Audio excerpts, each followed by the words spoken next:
नमस्कार दोस्तों, मैं सूरज प्रजापति। मैं मौजूद हूँ वसई ईस्ट में और ब्राइट गैलेक्सी बिल्डिंग के पास। यहाँ पे जानते हैं बिल्डिंग के लोगों को बहुत सारी तकलीफें हैं और क्या तकलीफें इनसे जानते हैं। सर जी, हमने 2013 में यहाँ पर ब्राइट गैलेक्सी में फ्लैट लिया। मैंने यहाँ पर मुझे फ्लैट लेते समय यहाँ पर गार्डन एरिया बताया गया, जो कि आप देख रहे हैं मात्र बिल्डिंग से 3 फुट की दूरी पर है। और जब हमने लिया तो हमें गार्डन दिखा के हमारे बेसिक एमिनिटीज बताया गया, बहुत सारे अच्छे सपने सुहाने दिखाए गए। उस सपने के झांसे में हम आके हमने यहाँ पर फ्लैट लिया और लेने के बाद अब यहाँ पर ऐसा इसी 10 दिन पहले बिल्डर ने यहाँ पर 22 महले का बिल्डिंग खड़ा करने के लिए आ गया। अब यहाँ पर आप देख सकते हैं प्लानिंग में 2019 का प्लानिंग है हमारे पास, उसमें यहाँ पर गार्डन दिखाया गया हमारी जगह पे। और अब अचानक हमें बिना किसी जानकारी के यहाँ पर अभी 23 महले का बिल्डिंग खड़ा किया जा रहा है। सबसे बड़ी बात यह है कि जब 23 महले का बिल्डिंग, जब 7 महले की बिल्डिंग है बगल में, वो भी 3 फुट की दूरी पे खड़ा होगा, इस बिल्डिंग की लाइफ कितने दिन होगी? यहाँ के जो रहने वाले हैं इनका जीवन का क्या होगा? जब भी बिल्डिंग कभी भी आपातकालीन स्थिति में गिर सकती है, कोई भरोसा नहीं बिल्डिंग कब तक चले ही है। आज बिल्डिंग इस स्थिति में आके बैठ गई है, क्योंकि 3 फुट की दूरी पे देख रहे हैं आप, जब 40 फुट नीचे जब पाइलिंग करेगा ये, तो इस बिल्डिंग की लाइफ क्या रहेगी? लोगों का क्या होगा? यहाँ के जो रहने वाले रहवासी हैं उनका क्या होगा? ना यहाँ पर आज तक बिल्डिंग का ओसी आया है, ना बिल्डिंग में बेसिक सुविधाएं है, ना पानी है, ना कुछ है। हम कैसे यहाँ पर गुजारा कर रहे हैं हमें पता है। आज तक बिल्डर ने कभी भी यहाँ पर काम चालू में, तो बिल्डर कभी आया नहीं यहाँ पर। बिल्डर्स जब भी हम फोन करते हैं तो खाली यहाँ हम काम रुकवा रहे हैं, हम बोलते हैं, कुछ भी बात करने के लिए बिल्डर तैयार नहीं है। यहाँ के जो बिल्डर है नईम रफीक शेख और मोहम्मद कमलेश दोषी, ये दोनों जन मिल के यहाँ पर हमारे साथ में साजिश रच के बिल्डिंग बनाया जा रहा है। यहाँ पर आप देख सकते हैं, आप जो हमने फ्लैट लिया था यहाँ पर हमें देखिए गार्डन दिखाया गया है। बिल्डिंग के बगल में हमें गार्डन दिखाया गया है, सारी बेसिक फैसिलिटी हमें दिखाया गया है।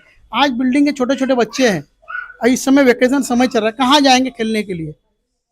आज लोग देख लीजिए, कभी भी जर्जर हालत हो चुकी है यहाँ की। इसके लिए दूसरा, आपने कहाँ कहाँ पत्र व्यवहार किया है? इसके लिए हमने पत्र व्यवहार जो किया है, सबसे पहले जो हमारा नगर रचना विभाग है, हमने नगर रचना विभाग को हमने कंप्लेंट किया हुआ है इस बिल्डिंग के लिए। नगर रचना विभाग हमने वरिष्ठ पुलिस निरीक्षक वसई में भी हमने कंप्लेंट किया, वहाँ पर भी हमने दिखाया है। अग्निशमन विभाग को भी बताया, जानकारी दी गई है। कल का खुदन खास्ता बिल्डिंग में कभी हो जाए, कम से कम अग्निशमन विभाग को तो पता रहे कि हमारे कंप्लेंट हुआ था यहाँ पर। और पुलिस आयुक्त को भी हमने कंप्लेंट किया है, और हमने इसके बाद भी हमने मुख्यमंत्री उप मुख्यमंत्री को भी हमने कंप्लेंट किया गया है। और वसई महानगर पालिका हमने ऑनलाइन भी कंप्लेंट डाला हुआ है।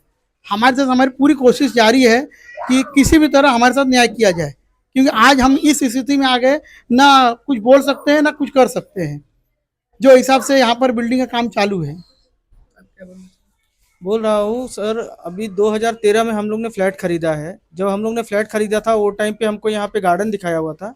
बिल्डिंग 2 बिल्डिंग था, बिल्डिंग नंबर 1, बिल्डिंग नंबर 2। बाद में उसने वापस से एक बिल्डिंग नंबर 3 बना के उधर एक गार्डन शिफ्ट किया। उसके बाद में इसने प्लान को रिवाइज करके 2026 में मार्च में इसने प्लान रिवाइज करके यहाँ पे 23 महले का टावर डाल दिया। अब ये टावर का जो प्लिंथ मार रहा है, प्लिंथ हमारे बिल्डिंग से 3 फीट गैप करके ये प्लिंथ मार रहा है। जब ये प्लिंथ को खड्डा खोदता है, 40 फीट नीचे डीप जाती है, बिल्डिंग वाइब्रेट करती है। कल को ये बिल्डिंग गिर जाएगी या बिल्डिंग वाले कोई कुछ प्रॉब्लम तकलीफ हो गया तो इसका जिम्मेदार कौन होगा? नगर पालिका होगी कि हमारा बिल्डर होगा कि जगह मालिक होगा? इसका जवाब कौन देगा? हमने हर जगह लेटर डाले हुए, लेकिन कोई रिस्पॉन्स वो लेटर का नहीं है। और हमारा बिल्डर, जब से ये काम चल रहा है, हमारे बिल्डर को हम लोग ने कितनी बार कांटेक्ट किया, वो हमारा बिल्डर हमारे सामने आने को तैयार नहीं। फोन भी नहीं उठाता है, ना कभी आता है देखने के लिए कि हमारे इतनी बड़ी बिल्डिंग बनाया, करोड़ रुपया खर्चा करके। कम से कम देखने के लिए तो आना चाहिए कि आदमी जी रहे कि मर रहे, हमारे बिल्डिंग को आने जाने के लिए रास्ता है कि नहीं है। हम लोग कितना परेशान है हमको मालूम। बस हम लोग महापौर से, हमारे आयुक्त से सबसे निवेदन है कि हमारा काम करवाएं, जो भी हमारा इच्छा है वहाँ करवा के दे। और उसके बाद में अभी हमारे बच्चे लोग की छुट्टी चल रही है, और अभी ये देखिए, ये हमारा वायरिंग का 3 फेज का केबल डाला हुआ है। ये ऐसा काम हुआ है। अभी अगर कल को शॉर्ट सर्किट हुआ या आग लग गया है, कोई बच्चा छू लिया, उसका जिम्मेदार कौन होगा? एमएससीबी होगा कि हमारा बिल्डर होगा कि जगह मालिक होगा कि कौन होगा? यहाँ पे देख सकते हो लाखों रुपए खर्चा करने के बाद भी अपने जान के बचाव के लिए यहाँ पे महानगर पालिका, पुलिस चौकी, हर जगह हर दफ्तरों में घूम रहे हैं और अपनी जो शिकायत है उसको दर्ज करा रहे हैं। फिर भी यहाँ के लोग, प्रशासन यहाँ की इनकी सपोर्ट कुछ नहीं कर रही है। और यहाँ पे हजारों लोगों के जान के साथ खिलवाड़ किया जा रहा है। आप देख सकते हैं यहाँ पे 7 महले की बिल्डिंग है और 3 फीट रास्ता इनको दिया गया है। यहाँ पे अगर कोई इमरजेंसी कुछ प्रॉब्लम होता है तो कैसे यहाँ से लोग निकलेंगे। और ये बिल्डिंग का एंट्रेंस है और ये देखिए आप विंग का एंट्रेंस है यहाँ पे। और देखिए किस तरीके से पूरा ब्लॉक करके रखा गया है, पूरा चारों तरफ से बिल्डर के द्वारा पूरा पत्रा से ब्लॉक करके रखा गया है। यहाँ पे कोई इमरजेंसी होती है कैसे यहाँ के लोग भागेंगे, आग लगा या कुछ भी बिल्डिंग। और बगल में 3 फीट के बाजू में ही यहाँ पे अंदर इस साइड में अंदर 2 फीट, यहाँ से 2 फीट अंदर ही ये पोल कर रहे हैं इसमें पिलर देने के लिए।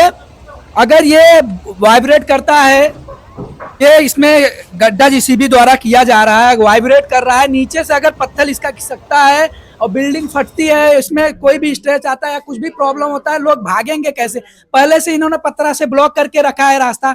अगर कोई हादसा होता है उसके बाद यहाँ के जो नगर सेवक है, यहाँ के पुलिस प्रशासन है, उसके बाद एक्शन लेगी। इसके पहले अगर आपको बताया जा रहा है, सचेत किया जा रहा है, तो आप क्यों नहीं एक्शन ले रहे हैं।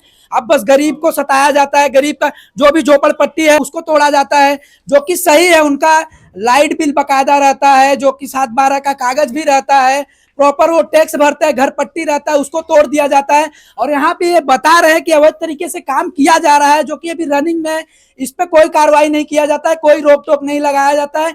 इस तरीके से यहाँ पे पूरा वसई विरार महानगर पालिका में करप्शन फैल रहा है और करप्शन किया जा रहा है। बड़े लोगों को पूरी खुलेआम सपोर्ट किया जा रहा है। अगर बड़े लोगों को खुलेआम सपोर्ट नहीं किया जा रहा है, बड़े बिल्डरों को, तो ये फिर काम क्यों हो रहा है। इन्होंने हर जगह पत्र व्यवहार किया है, ये काम रोकना चाहिए।